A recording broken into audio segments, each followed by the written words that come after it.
So tonight, once again, we're going to review Nirvana's Nevermind.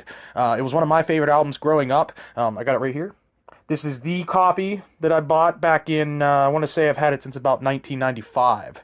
95, you say? That's about 4 years after the album came out, Jeff. Why weren't you a fan then? Well, to be perfectly honest, when this album came out on September the 24th, 1991, I was approximately 8 years old, or about to turn 8 years old. I wasn't quite into music yet, or at least into my music. I would listen to what my parents were listening to, which was classic rock and the occasional country song. But that's okay, because you know what? That's good stuff too.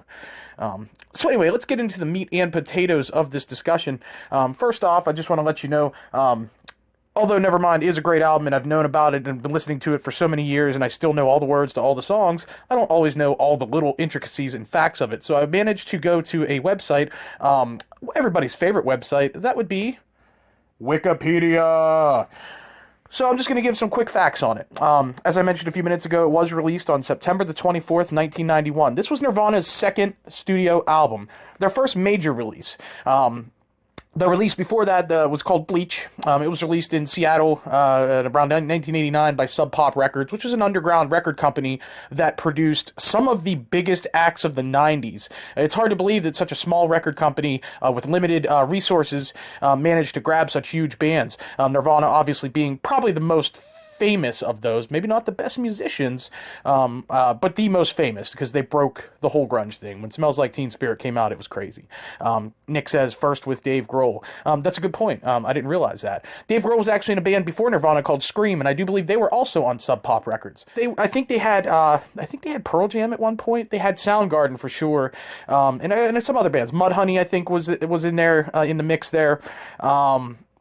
Of course, Mudhoney's claim to fame is that little snippet they did in the movie Black Sheep back in '96, which is kind of a shame, because Mudhoney was a pretty good band. But anyway, the whole Seattle sound was crafted from Sub Pop, or at least a lot to say. So yeah, Nirvana, they were such an influential band, not only on the whole musical landscape, at the time. I mean, Nirvana really helped to usher in the end of the hair band era. Not that hair bands were terrible. I mean, don't get me wrong, some of them were really bad. But, with the hair bands of the 80s, and especially the late 80s, it was getting out of control. Everybody was wearing, was just these ridiculous outfits. They were coming out and playing the same sounding music. All these bands, they all sounded the same. And it got overdone, with a couple exceptions. Guns N' Roses was just so much better than the rest of them. Motley Crue, I honestly believe, was probably one of the best bands of that genre in that era. And those are the bands that everybody knows of right now, because it's been almost 30 years. It's been over 30 years since that genre really hit, and not too many of those bands really had the lasting effect that some of these other bands did, like Motley Crue and Quiet Riot and some of these other ones. Nick mentions Manowar. Nick, I'm going to be perfectly frank. I don't know anything by Manowar. I've heard of them. I think I've seen one or two of their music videos, probably on Beavis and Butthead. Beavis and Butthead's a good topic for a show, by the way, for any of the guys that are my age or older. But that's for another day. The hairband thing was getting out of control. There's all these bands. They all sound the same. Like, half of them had a W to start their names. I don't understand it. Although Whitesnake was good. The rest of them are crap. So then all of a sudden, 1990 comes around. And all of a sudden, there's a change in the music scene. Pop music starts becoming some of the main stuff. Michael Jackson was at the height of his popularity. This was before the scandals. I'm not going to go into that at all. And you know what? Grunge had a part in killing his whole thing too. I mean, he was still very, very popular after the grunge movement. But I think the combination of the nation's shift towards rock again and away from the pop and some of the really weird shit from the 80s, helped to decline Michael Jackson a little bit. As well as the offstage stuff. But that's all I gotta say about that. Back to Nirvana, because that's what we're here to talk about. This right here, they were my favorite band growing up. They might not really be my favorite band now. I don't listen to them very much anymore. Of course, if they were still around and still making music, I might still listen to them. But so yeah, let's get into the meat and potatoes of this argument. Pretty sure this is the second time I've used that phrase in this video. So we're talking about Nirvana, and we're talking about Nevermind. It's their second studio album, as I mentioned before. It has the monster hit, Smells Like Teen Spirit, the song that killed the 80s. I truly believe that. It's the opening song on the album. I'm just taking a look here. Yeah, that's correct. See, there's the list. Can you see that? Yeah. Everybody knows Smells Like Teen Spirit. I'm not going to have much to say about that song. It had a great music video. Took place in a like a high school basketball gym. Teenagers everywhere. And all they're doing is just headbanging and dancing and just having a good time. And, of course, the... I'm just reading this comment from Nick. He's saying something about how he got interrupted in the broadcast. Sorry, Nick. Probably not my fault, but sorry anyway. So, yeah. Nevermind. We have Smells Like Teen Spirit. Huge song. Everybody knows the main riff. A wildly popular song. Huge hit.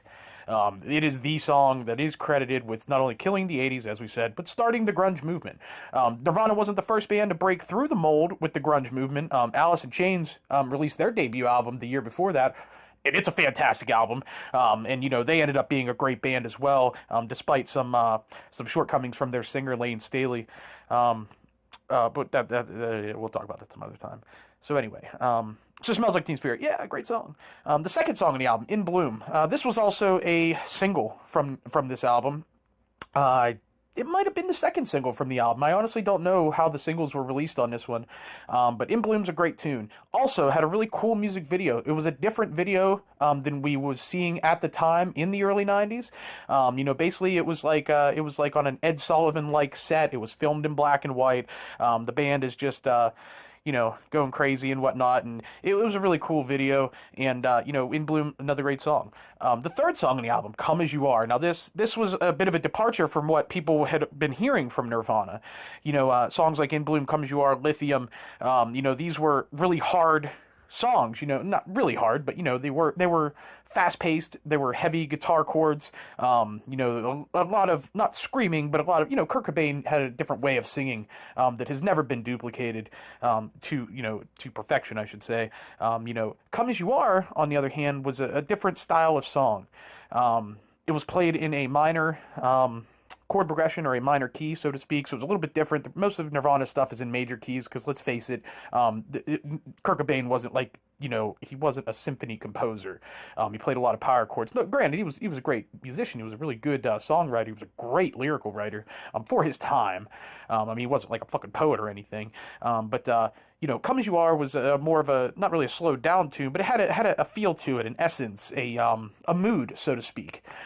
Sort of echoey, really, really cool, and a lot of really great backing rhythm and backing vocals and stuff. I feel that Dave Grohl truly shined in that song. Dave Grohl being the drummer, and is now, and has been for many years, the leader of the Foo Fighters.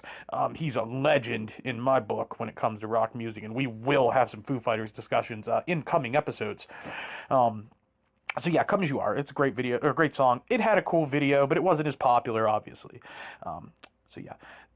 By the way, just to say about Come As You Are, it was featured on the Nirvana Unplugged show.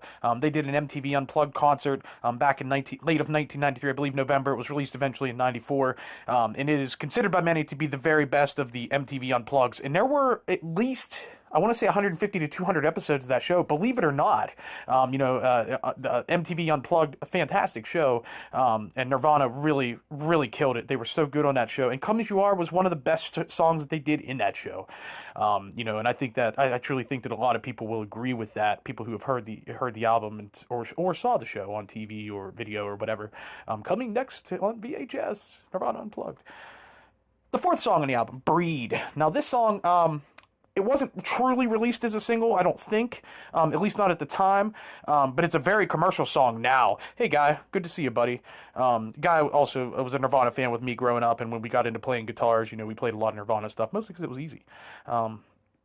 But yeah, Breed's a cool tune. It's fast, it's raucous, just crazy guitars, some yelling, some screaming. And what's cool about that song now, 20-something years later, is it's a commercial tune now. You do hear it quite a bit. You'll hear it in the background of TV commercials. You'll hear it in the background at baseball games. Not so much the vocal part, mostly just the riff, because it has a good, fast riff. Really cool, easy to play, I guess you could say. It's really cool. It's a good tune, and it rocks. The fifth song on the album, Lithium. Now, this is just classic Kurt Cobain. This song, I think, defines the whole Nirvana experience.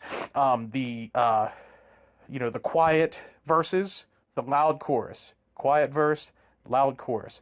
Bridge, quiet verse, loud chorus. But Lithium, everybody knows it has the easiest chorus ever. It's Kurt Cobain. Yeah, yeah, just over and over. Everybody knows it. Everybody's heard it. It's the one song you could take your mom to a concert and see it, and she'll be like, oh, I know the words to that song. Yeah, he's the one where he screams, yeah, like 30 times. Yeah, that's true. Lithium is that song, and that's cool. The sixth song on here, Polly, is the name of the song.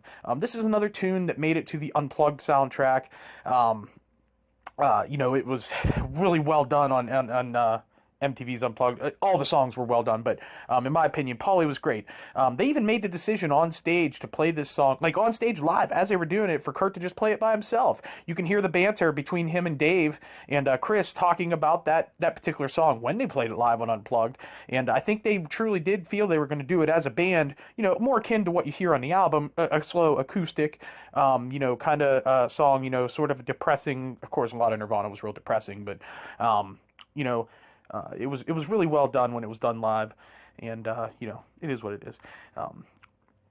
The next song on the album, the seventh song, Territorial Pissings. This one didn't really make it to the radio too much. I mean, I have heard it like on 105.9 The X.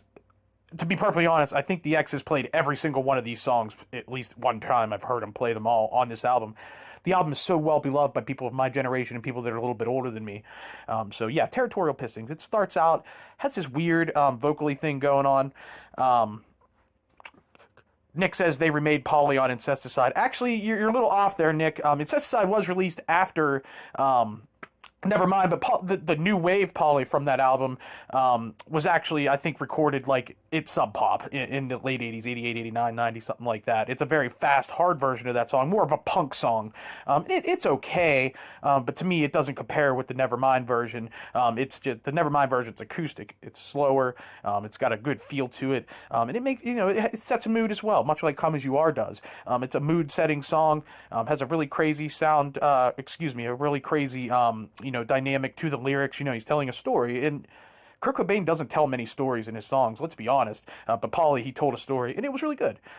So back to Territorial Pissings, this song starts out with a quote from an old song from the 60s, Come Together, not the Beatles Come Together, but come on, people now, smile on your brothers, everybody get together, try to love one another right now. You guys know their song.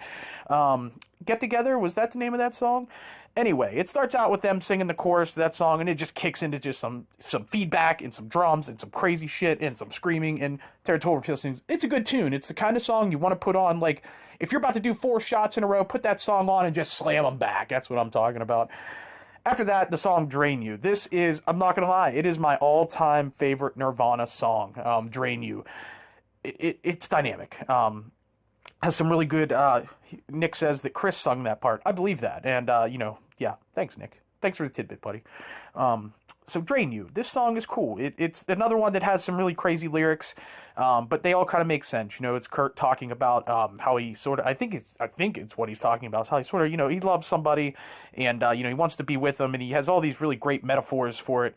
I'm not going to give it away. I'm going to make you go listen to this song. Once again, it is my favorite Nirvana song. Maybe not my favorite Nirvana song back at the time when I was listening to Nirvana all the time, but in retrospect, it's a song that holds up a lot better than most of their other stuff. I think it holds up better than Smells Like Teen Spirit. So yeah, it's pretty decent. It's a great tune. Has a really cool, sort of out there, so to speak, bridge in the song. You can hear like some tire squealing and some just weird stuff. A lot of feedback. Of course, Nirvana played a lot of feedback. Kurt was very good at that. Even though I was giving him a little shit about not being the greatest guitar player or, musician, but he was a good songwriter, and he was excellent at playing feedback, and it influenced me. And when I first started playing guitar, it influenced me a lot. It was cool to hear like something different, something cool at that time. It was very punkish, I guess you could say, for its time, although not like true punk. I'm not like comparing it to like the Sex Pistols or anything like that, but it was all right. The next few songs on Nevermind, the final 4 songs, I should say, none of them were real big hits or anything. They're all good tunes. The Lounge Act is number 9 on the list here out of the 12-song or the 12-track album. I do like that tune, Lounge Act. It's cool too. It's another mood-setting song. Has an odd, sound to it, I guess you could say. It's in a weird key, and there's a lot of heavy bass, a lot of heavy rhythm. It's a more rhythm oriented song as opposed to just Kurt going bonkers on the guitar. Stay Away.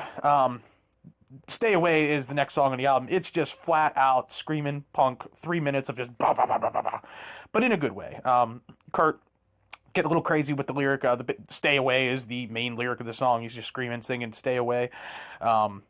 Interesting fact about that song, it was actually, it was an older Nirvana tune. It was one of their first, original tunes. And it used to be called Pay to Play. And Kurt was basically just bitching about, playing these little clubs around Seattle and not getting paid for it.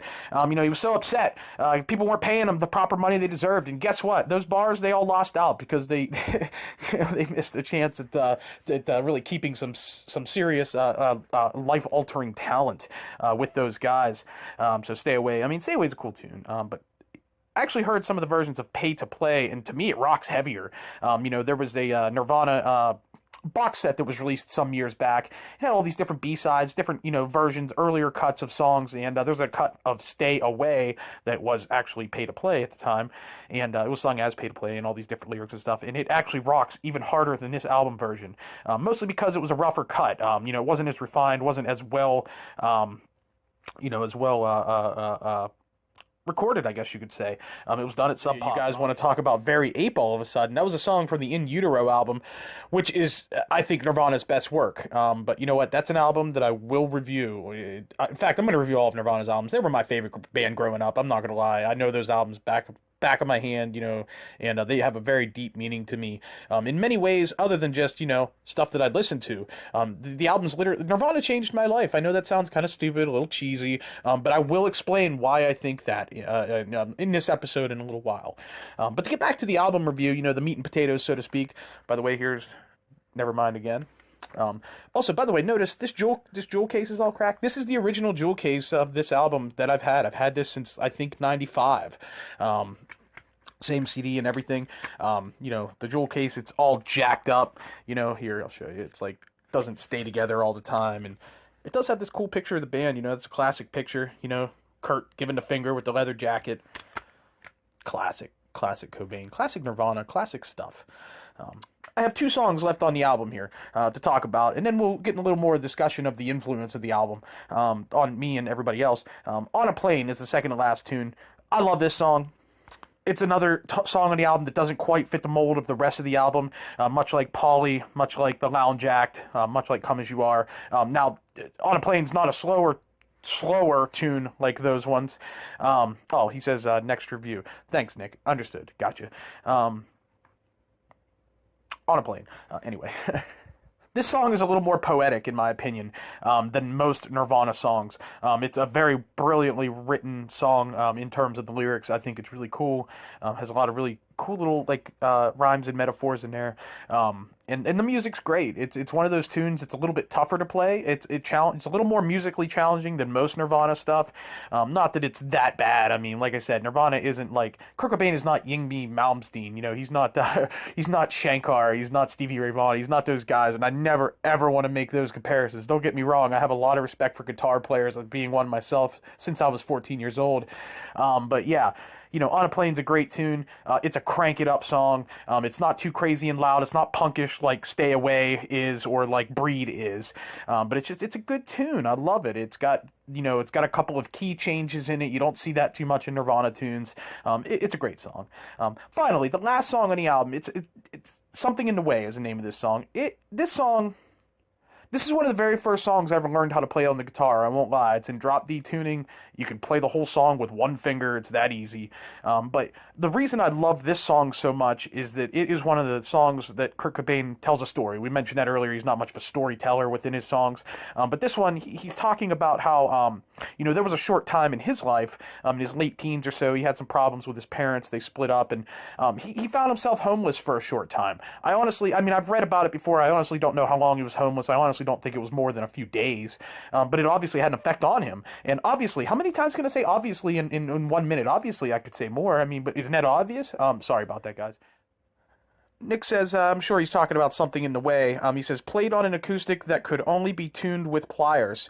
Really? I didn't know that. That's something that I feel like I should know. But being that Nick is a lot more well-read than I am, I totally believe him when he tells me that. And Nick is also a fantastic fan of Nirvana, just like I am. He and I have had many, many discussions about this band, as well as others. So thanks, Nick. Great tidbit. I love stuff like that. So yeah, Something in a Way. It's this great song. He talks about how he was living under a bridge. He's he's having trouble finding stuff to eat. He's cold. He's tired. He's wet. It's a good tune. It's a very depressing song. Once again, though, a lot of their stuff is very depressing. But it's a well done tune. It's another one that was featured on the Unplugged show, the Unplugged concert by Nirvana, as well as On a Plane. I missed that earlier. On a Plane was also on there. And the acoustic version of On a Plane is really great, too. So, yeah. So anyway, that's Nevermind in a nutshell. 12 tracks that changed my life and changed music forever. To be honest with you, that's not an understatement. I honestly believe that. Once again, a lot of people gave Nirvana crap in the years after Nirvana faded away. No pun intended there. With the Kurt's suicide note and the Neil Young quote, "Not Fade Away" and all that stuff. And by the way, "Not Fade Away," one of my favorite tunes ever by the Grateful Dead, even though it's not really their song, but the Grateful Dead does "Not Fade Away," and it's really great. And check out some live performances of that. There's one particular live performance from, I believe, July of 1973. Grateful Dead did this fantastic jam on "Not Fade Away." Really great, really great. Nick mentions "Endless Nameless." That's a cool tune. I've always liked it. I believe that was a hidden track on certain releases of Nevermind. Is that correct? It's not on the release I have. The release of Nevermind I have, once again, was one of the, I don't want to say it was an original release because I have a copy that was brought out like 3 or 4 years after Nevermind was released. But anyway, Endless Nameless did make it to the B-side of, what was it? Maybe it was Lithium. I think it was one of the B-sides on the Lithium single, if I'm not mistaken. I bought a few Nirvana singles over the years growing up because they would always have a B-side that never made it to an album, and most of them are really good. I take that back, by the way. Endless Nameless was not on the Lithium. Lithium, I believe, had MV, Moist Vagina, and it's on mine. I'm sure it's like 13 minutes. And yeah, I believe you, Nick. I'm sure it is. But believe me, I know for a fact the copy I have does not have Endless Nameless, because when I first found out that song was a hidden track, you better fucking believe I was listening to something in a way thinking, yeah, I'm gonna hear a different new song. I didn't know about it, and then it just cuts to black, and then the CD player would reset, and then it would be back to Smells Like Teen Spirit. So yeah, it's kind of cool that you have that copy. Because I honestly, I don't know. Is that a rarer copy? Did they make just certain copies of that? I have no idea. Maybe the copy I have is more rare. Maybe all of them have Endless Nameless as the hidden track, and I'm just not aware of it. That's something I should look into. That's something you should look into, Nick. I'm busy doing videos and looking sexy, and you're busy sitting around making fun of me. So I'm just kidding. Yeah, that's good comment, Nick. I'm glad you brought that up, because I totally did not think about it. So now I want to talk a little more about the influence of this album altogether. I know I was mentioning in the first video earlier about how this album literally killed hair metal and brought grunge to the forefront. But, on a personal level, this album and this band altogether, it changed my life. And I know that sounds silly, and I know it sounds goofy, but, when I first got into Nirvana was right after Kurt Cobain died. And the reason that I got into it so at that time was I had no idea who this band was. I was very young. Like I said, when he died on, he was found dead, I should say, on April 8th, 1994. The general consensus is he died 3 days earlier on the 5th. At that particular time, I was 9 years old. And the first time anybody mentioned Kurt Cobain to me, just real quick, just to say, it wasn't like I hadn't heard any of his songs. I had heard Smells Like Teen Spirit. You could not escape that song for those 3 years in the 90s. And of course, I've heard other tunes from like I'd heard Heart-Shaped Box, I'd seen the videos. I was watching a lot of Beavis and Butthead at that time, although I was probably too young to watch that show. And I want to mention my good childhood friend Scott Johns, who got me into Beavis and Butthead, which in turn got me into a lot of music, because that show had tons of music videos, and I became an MTV addict after that. And I also turned my sister into an MTV addict. She and I would come home every day and watch music videos. And later on in high school, we watched TRL every day. Sounds lame? I don't care. TRL was the shit at that time. 98, 99, 2000, right around that time. Carlo Farinelli, good to see you, Loop. He says he was in the 9th grade when Nevermind came out. That puts you about 7 or 8 years older than me. But that's fine, you know what, because, Carlo, you had a group of friends growing up who I became friends with whenever I was a teenager, including yourself, and your brothers for that matter, who have also greatly influenced my life in a musical sense. We used to jam in Jerry Barber's basement, play guitars, play music all the time, met a lot of great people. So, Loop, good to see you, brother. And I did notice that you came on earlier when I had my quick, short video. So it was nice to see you were one of like the 3 viewers that joined at the time. Boris keeps giving me all these comments, and Boris, I promise I will get to them, because you're giving me some really good stuff. I don't want to get too off track, because that's something I do a lot, is get off track. But please, Boris, please understand, please be patient, and keep hitting me with the comments, because I will scroll through and check some of them out, and I will address a couple of these things. But to get back to the Nevermind thing, that album, the first time I ever heard of Kurt Cobain was after he died. A couple days after he died, I was walking down to my friend Scott's house, and I believe Boo Compton was with me too. If any of you guys know Boo, he was another friend of mine I grew up with, from New Galilee, a little tiny town in western Pennsylvania, nestled between the foothills of the Beaver Valley. Yes. Juan Valdez shows up out of nowhere and makes coffee for everybody in these little places. But that was a dumb reference, guys. I'm sorry. I've been drinking. So yeah, I'm going down to my buddy Scott's house one morning, and I get to his place. You know, he lives in this little trailer court right below where I lived. And, you know, we're like just kind of bullshitting for a little while. We're probably playing video games or something, because that's what we did a lot of. And by the way, Scott's like 3 or 4 years older than me, too. So he has a little better stance and view of the world than I have at that point, because I'm only like 9. And we're like walking around outside, walking through a field or something. And he's like, hey, by the way, did you hear Kurt Cobain killed himself? And I remember my exact words were, who the fuck is Kurt Cobain? And, you know, I could punch myself in the face for saying that, because, you know, I disrespected not only a man who just passed away, but a man who changed music, and it greatly influenced my life as well as the life of many, many millions of others, either directly or indirectly. So yeah, you know, I remember that, and it sticks out in my head. And Scott was giving me a little crap because I didn't know who Kurt was. And then so we go back into his house, and he plays Smells Like Teen Spirit. He had it on cassette tape. I can't remember if he had the single or if he had Nevermind, but I heard the song, and I'm like, oh, I know that song. Yeah, it's got the video. They're in the gym, and there's the girls with the pom-poms, the cheerleaders. He's like, yeah, it's a good video. And that was it. I fell in love with the band right there. We listened to a few of their songs. He actually broke out. He had the Beavis and Butthead soundtrack, believe it or not, on tape, which features a Nirvana song.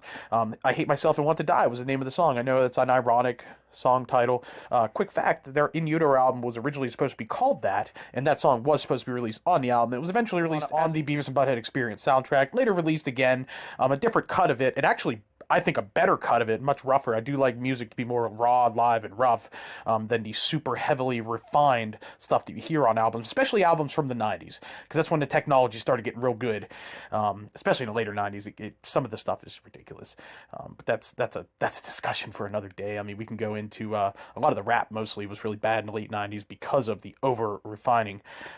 Chelsea Guthrie, hey girl, what's up? What's up? She asked if I watched Soaked in Bleach on Netflix. Man, I'm going to be honest with you. I started to watch it. I got about 20 minutes in, and I got so depressed that I didn't want to watch it anymore. And I work with a guy who's been hounding me about it the last month or two, telling me, Jeff, you need to finish watching it. You need to finish watching it. It's really good. And I agree. I'm sure it's great. And but, you know, I've really come to terms with the whole Kurt Cobain death thing, all right? I'll give you my view. Now, of course, once again, I haven't watched the Soaked in Bleach thing, and I know it's a conspiracy-type movie, and I honestly felt that it was all a conspiracy at first. I denied it for years, and you know what? I took a lot of crap at school about it. I did, you know, I did book reports about Kurt Cobain. You know, I sang Kurt Cobain Nirvana songs in class. You know, I took my guitar to school, would sing Nirvana tunes, and my friends dug it. You know, everybody told me that it was really cool, and a lot of people loved, you know, the band. But I took a lot of crap because, you know, I talked about it a little much. I wouldn't call it an obsession, but maybe some would. But I was such a huge Kurt fan. Everybody knew it. You know, anybody who had been to my house and had been in my bedroom from the time I was about 13 to the time I was about 18 knew I was a Nirvana fan, because guess what? The walls were covered in pictures of Nirvana. I mean, covered. Yeah, back to the Nirvana thing. I was talking about how they influenced me. Like I said, I was a somewhat obsession, but I wasn't crazy about it. At least I didn't think I was, but, you know, I got that vibe from friends of mine. I mean, I can remember a couple guys coming up to me at some point in, like, the 10th grade and giving me some crap about being a fan of Nirvana, and I'm like, dude, I'm a teenager, man. This is what teenagers do. They find something they love and they stick to it. They try to convince everybody else to get into it. And I'm so bad for that. And even at this point in my life, I'm terrible for that. Anybody who has heard me talk about Fish knows exactly what I'm talking about. I get overbearing with it sometimes, and I apologize. Actually, no, I don't apologize. Fuck that. I have a series where I can do whatever the hell I want and say whatever the hell I want. And if you don't like it, well, then fuck you. Just kidding, guys. So yeah, Nirvana was such a big influence on me, not only because it opened my eyes to that genre of music, and really opened my eyes to rock music at the time. Not that I wasn't into rock and into classic rock, I loved AC/DC and some of these classic rock bands. Queen was another band I was into. Bob Seger, one of my all-time favorites. Pink Floyd, obviously. But Zeppelin too. I got a little more into Zeppelin and Floyd later, after my Nirvana obsession, but... Guy says he lived in Nirvana's hometown. Yes, I do know that. I know you're from the Seattle area, at least originally, right? I believe Kurt Cobain actually grew up in Aberdeen, Washington, which I think is like 150 miles, something or so, there. Real quick, Nick says, it's even worse when Shad is there. That's absolutely true. Shad is my wife's oldest brother. He and I are Fish heads hardcore, and we do not shut up about it. We play games about Fish. We talk about every show. We watch live shows here at our house, live webcasts. We're really into the band. I promise I will do a video about Fish sometime in the future. You understand that band I considered grunge. Got to be a little more specific there, Guy. I'm not exactly sure what you're talking about. Sorry about that.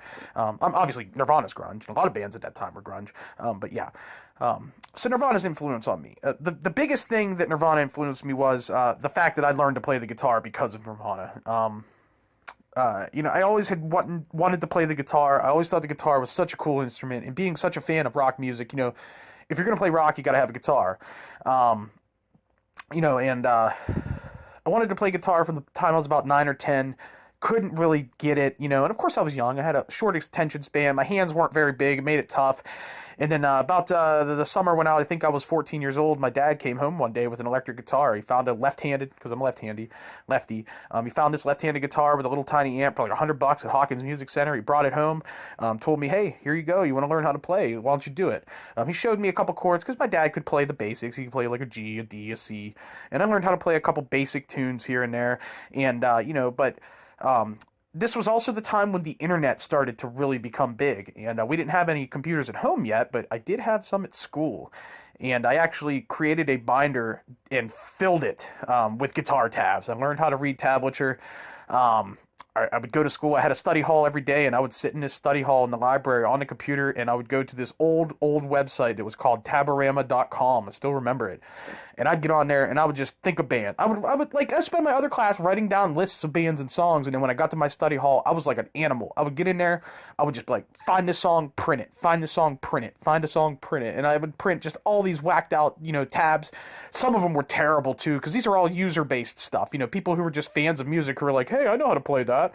Some of the tabs were horrible. But Nirvana was the one band that it was hard. It was easy for everybody to tab because they were so easy to play. They played nothing but power chords for the most part. Some of the solos in Nirvana songs get crazy because it's out there. It's crazy. It's not always the best stuff. Not always in key or in tune, for that matter.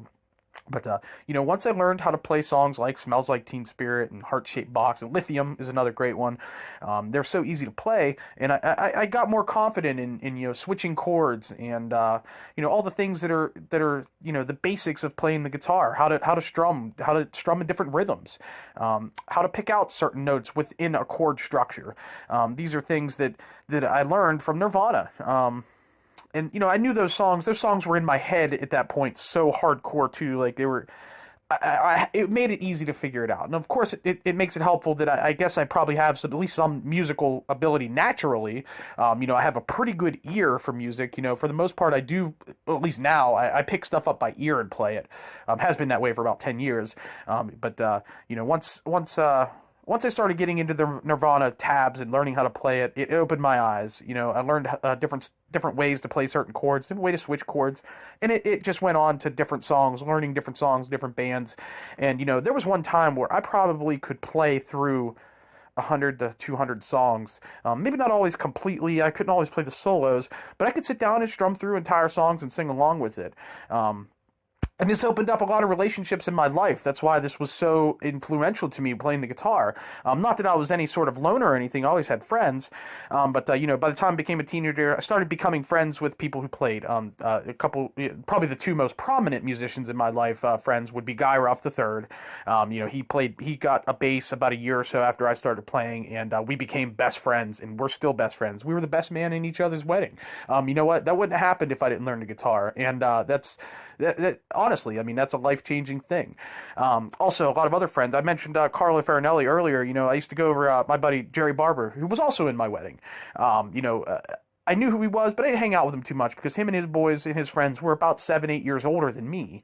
And when you're a teenager, these are the people you want to hang out with because, let's face it, they bought beer. And I wanted to go and I wanted to party at Jerry's. I could walk to his house from my house and we could eat and, we could drink and have a good time, and I could meet all these older people and meet chicks for that matter too. And, that wouldn't have happened if it wasn't for the guitar, because those guys, the guitar was the only reason they invited me over. Let's face it. I was this like short, fat, pudgy kid who talked too much, and I ended up hanging out at Jerry's a lot more often, and made a ton of great friends who I am still friends with. Also met some good musicians there too. But the other musician from school I was talking about, I mentioned Guy. Dave Feaster was the other one, and yes, Nick just mentions Dave, which is great because we're on the same wavelength. It's the left-handed thing. We're both lefties. Dave really, he was the first person that I played in a band with. Him and Chuck T-Pool, who was also a friend of mine. The three of us would get together and jam, and that's when I discovered how fun it is to play music with other people. I was actually hanging and playing with Dave and them before I started hanging and playing with Guy. But when you have, three people playing, a drummer, and a couple guitar players, it really gets awesome and it really gets fun. And once again, it changed my life. It opened new doors to me. It opened up new things to read about, new subjects to talk about, new bands. And it gave me a new respect for music. I started to learn about music. I learned about chord theory. I started learning about keys and changes and all these different things. And it led to a much better understanding of music and a much better understanding of art in that matter as well. Not so much art like, drawing and stuff, but just art in general. Having a better respect for the finer intricacies of any sort of art, whether any sort of medium, whether it be music or drawings or, all this stuff. Nick makes a comment, Dave Feaster is totally music driven. It's absolutely 100%. Dave is the most musical person I've ever met in my life. That kid could play any instrument right off the bat. He could figure it out and play it. He could figure out any song. I'm pretty sure he has perfect pitch, which is something I've always wanted, but never quite mastered. That kid makes music for a living. He's been doing it for a long time now. And hats off to Dave. He's actually on Facebook. He's a musician. David Nemo is actually his name now, or his stage name, I guess you could say. Check him out. He's pretty good. I take it back. He's very good. He might not be everybody's cup of tea, but in terms of just straight up musical ability and talent, he's next to none. This guy, eventually he's going to break through. Or at least I really hope he does. Today's musical landscape's a hell of a lot different than it was, even 10 years ago, especially with the advent of YouTube and the fact that nobody in this generation really has any good taste anymore. Hey, old guy in his 30s talking crap about new generation music. Well, guess what? The new generation of music is fucking terrible. You have to go underground to hear good music anymore that's new. You have to listen to like garage bands or jam bands. I'm sorry, jam bands are great. I love jam bands, Fish, Dairy for that, all that stuff again. But to get back to the main subject, Nirvana, Nevermind, once again, a classic album. It has, in my opinion, gone down in history as one of the probably top 25 greatest albums ever made. And I'm sure there's probably all kinds of different things. I'm sure Rolling Stone and all these different magazines and have probably done it to death. And they might not agree with me on that statement. They might not think that Nevermind was such a great album compared to some of the true greats, the Led Zeppelin 4s and the Dark Side of the Moons and The Wall and, Deep Purple's Machine Head and some of these other fantastic albums. Don't get me wrong, I'm not slighting any of those albums. They're all great. But to me, Nirvana was probably the biggest genre-defining album of its genre compared to genre-defining albums of other genres. The grunge breakout was it was so fast. It completely murdered, different types of music. It killed the 80s. I mean, it literally killed the 80s. Everything became different from then on. And it wasn't just music. Grunge influenced the entire popular landscape in the early 90s. Everybody started wearing flannel and cutting holes in their pants, in their jeans. And you know what? people weren't doing that quite so often before that. I mean, other than the punks, but the punk movement was a very big underground movement as well. Excuse me, I'm still a little bit allergy-ridden, so I apologize for the clicks and the sniffles and all that crap. So anyway, that's pretty much my thought process on this particular album, Nevermind, and the band Nirvana in general. You know, they are a great band, and they were a true genre buster. They changed music for the better. So I'm just going to scroll through these comments for a minute, and I've seen some really great comments from a lot of people. I did mention that Boris was really blowing it up for a little while there. Let's see what he has to say. I know he mentioned in the first video a little bit about like Dream Theater and those kind of bands. You know, and I mentioned this to him recently. Dream Theater is not the kind of band I was ever really into, but I do respect the fact that they are amazing, amazing technical musicians. On par with a lot of these other groups.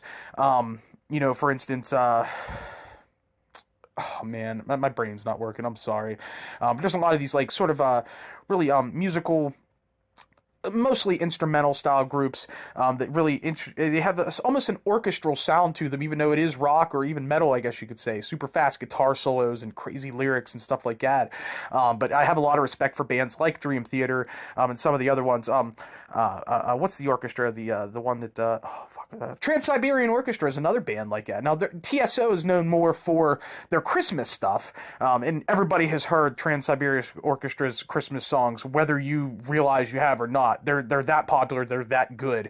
But it's super, super intricate music. It's literally a symphony orchestra in the style of rock, in my opinion. It's so good, but it's not my favorite style, and I don't mean to slight Boris or anybody else that's into that stuff. It's not the sort of thing I listen to all the time.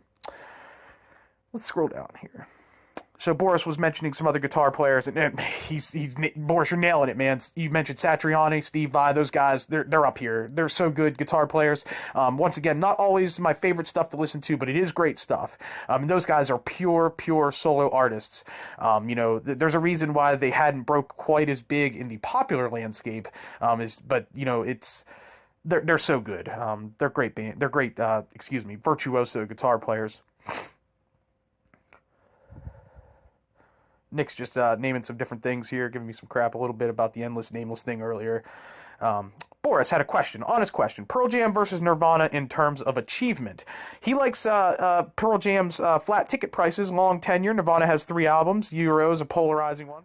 Pearl Jam versus Nirvana, I can do a whole video on that. I love Pearl Jam. I think Pearl Jam is much better than Nirvana musically. First off, they have more people in the band. It's 5 people in their band as opposed to 3. They have 2 guitar players, sometimes 3. Eddie Vedder, the leader, plays a lot of guitar. And he's such a great singer. His vocal range, I shouldn't say his range, his vocal ability, his sound. He created that whole Jarl sound, but he did it so well, and he's still doing it so well. Those guys tour. I saw them live back in, I think, 2005, 2006. They opened for the Rolling Stones at PNC Park. I was at that show. If you weren't there, you missed magic. It was fantastic. Let's see here. And Boris does make the point, Nirvana only had 3 albums. Well, let's be honest, yeah, they had 3 studio albums. You know, Kurt died. had Kurt still been alive, I'm fully confident he'd still be making music.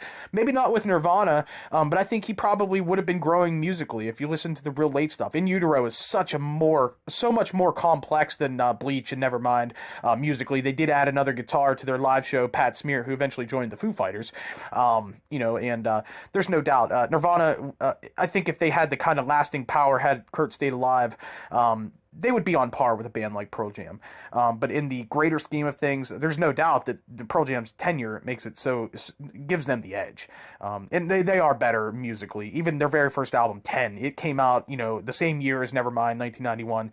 It is a sonically superior album. It doesn't have quite the push that Nevermind had. They did have some big hits. Obviously, Jeremy was the big song off that album, along with Even Flow and what's the other one? Alive. Alive's a great tune. But, you know, they're musically, just in terms of pure talent, they are definitely better than Nirvana. No doubt in my mind. Their lyrics are better. They're more in tune with music in general, and kind of, they don't beat to the same drum that Nirvana did, although they were from the same town at the same time, playing the same clubs with the same people. You know, so that's a great point, Boris. I could talk about that all day, but I'm running out of time.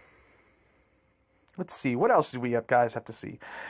Nick says Nirvana's Nevermind was the third CD he ever bought. You know what? I'm not far behind that. Nirvana was definitely one of the first 10 CDs I ever bought. Fun fact, the first CD I ever bought was Hootie and the Blowfish, Cracked Rear View. Believe it or not, my first CD player that I got on Christmas of, I think it was Christmas of 93. I bought Cracked Rear View, or Christmas of 94, I guess it was, because Cracked Rear View came out in 94. The Hootie and the Blowfish, were so popular at that time. I still love them. They're still a great band. They have some great tunes. My wife loves them. She listens to Let Her Cry once in a while. She loves that song. Nick mentioned Carson Daly. I was talking about Total Request earlier, TRL. Yeah, Carson Daly was on that show. I'll tell you what, man, that was the only time I really liked him because I can't stand him now. He's on the Today Show now. He's better than everybody else on the Today Show, but, you know, you can't shine a turd. Boris mentions Beavis fan. Do you hate Winger? Nice. I don't hate Winger. I mean, you know, they were one of those cheesy 80s W bands that I mentioned earlier, but they were one of the ones that stuck out. They had a couple decent tunes. They were good musically. Yeah, I don't hate Winger at all. It's not exactly my cup of tea. They're not the kind of band I was really into, but they were pretty good. The Beavis thing, though, you know, Beavis and Butthead, they had a kid who lived next door named Stuart. He was like this little short fat kid, kind of like me, who was too smart for his own good, kind of like me, and he was always wearing this Winger t-shirt, and they were constantly giving him shit about it. Nick says that he was taking the SATs in Beaver Falls whenever he found out that Lane Staley died. That's crazy, and something odd about the Lane Staley thing, he was the lead singer of Alice in Chains. He died on April the 5th, 2002, I do believe, which was exactly 8 years after the death of Kurt Cobain. They died on the same day. Nick says, I Hate Myself is a good song. Yeah, it is a great tune. The song title's terrible. I Hate Myself, I Want to Die. That's depressing. But the song fucking rocks, man. It's just tough because you can't really understand half the shit he's saying. If you have Netflix, oh yeah, Chelsea mentioned the Soaked in Bleach thing. Chelsea, I will get into it. I promise. I'm going to watch it soon. Guy says, he disagrees Kurt was spiraling out of control, conscious, drug problems. Absolutely he was. You know, he was in and out of the hospital there in early 94 a couple of times for, you know, overdose-like symptoms. Overdose-like symptoms. Come on, the guy OD'd. No doubt in my mind. He was a huge heroin head. Everybody knew it. And it definitely led to his demise. I truly feel that. If you know, he did have a lot of inner demons and physical problems, no doubt. Kurt Cobain, it was well known that he had chronic stomach pain for his entire adult life, and you know, opiates and heroin were the only things that would soothe it. I don't condone it, but you know, if you have the money like he did, and the kind of people I'm sure he hung out with, including his fucking bitch of a wife, Courtney Love, who was also a hophead. You know, it just, these things happen. And I truly believe that if he would have not killed himself, I think the drugs would have killed him eventually. And I hate to say that, and it's very sad, but it is what it is. 2000 albums, 10 great ones. Boris, I'm not arguing this at all, man. I've said it many times in these videos tonight that, you know, Kurt Cobain was not the musician that very many of these people were. You know, he was a fad musician. There's no doubt about it. At the time, it was just, he was the right guy for the right time, and they were the right band for that time. And like I said, their influence outweighs their actual ability. I truly believe that. And, you know, once again, the reason I fell in love with them was because of that.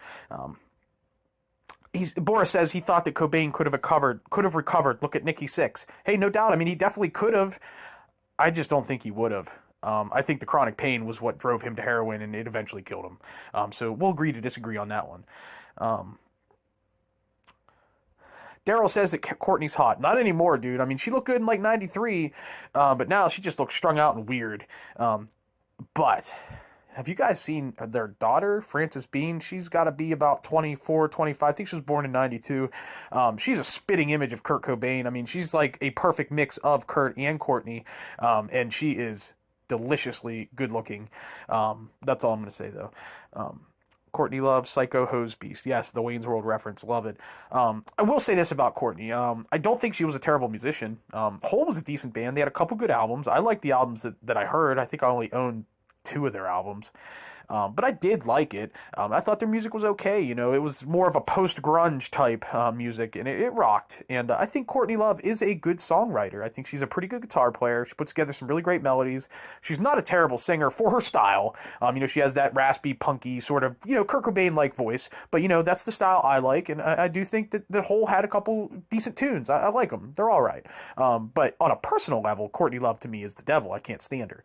The only thing she ever did other other than Hole that I ever liked was her role in the People versus Larry Flint. She played a crack-headed, a heroin addict, a lot of things actually, who eventually gets AIDS and dies. She almost won an Oscar for that role, by the way. She was nominated for an Oscar, I believe, and playing a drugged-out crazy bitch. Typecast. She made it easy. Boris, great point. He mentions David Coverdale. Fucking fantastic, David Coverdale. Once again, I mentioned Whitesnake earlier. They're one of the few bands from the 80s, one of the few W bands that really stood the test of time. Coverdale actually played with Deep Purple before Whitesnake. It's another band that had a classic, excellent singer. Ian Gilliam was his name. But yes, David Coverdale, unbelievable talent, unbelievable voice. Whitesnake was a pretty big band for a short time. I feel that a band like Nirvana, remember Nirvana? That's who we were talking about. Nirvana killed bands like Whitesnake. I know Whitesnake probably was still around at that point after that, but they went out the window. They were another one of these bands that they were victims of circumstance, as well as, Crew and GNR and all that stuff. But good call. Coverdale's amazing range. He is Robert Plant-like in the range. He's one of the top guys. He probably does have better range than Plant, and maybe even better range than Rose, Axl Rose. But we'll have to get some professionals to find that out. Oh my God, Ashley, we'll get him off the tablet. Joke's on you, Nick. I'm using my phone, not the tablet. The tablet's right over here. Here, I'll show you. It has a Wikipedia page up about Nirvana's Nevermind. Back when I was actually having a real subject to talk about and trying to stick to it, but you fuckers keep giving me off track. No, it's all good. I'm just joking. It's fun to get off track. That's what makes it interesting. Oh, by the way, another fun fact, the Wikipedia page, the headlining photo, the top photo, you would think would be a picture of Kurt or maybe the album cover, the kid, the swimming, and the dollar. No, Butch fucking Vig, the producer of the album, is the guy that's on the front of the thing. Wikipedia, somebody change that. Of course, the beauty of Wikipedia is anybody can change what they want on there. That's hurtful. I don't like it. Butch Vig, fuck that. All right, guys. Later. Had a great time talking about one of my all-time favorite albums and talking about one of my all-time favorite bands and just having some great banter with my friends with I guess you guys would be my fans now. Is that too weird to say? I don't mean to be weird, although I'm a weird guy, but hey, thanks. I love all of you. I had so much fun. Thank you for watching this video. If you like it, please be sure to hit the thumbs up below. That helps me out. Also, subscribe to my channel and make sure to hit the little bell icon so you can be notified of all of our upcoming videos. Thanks a lot.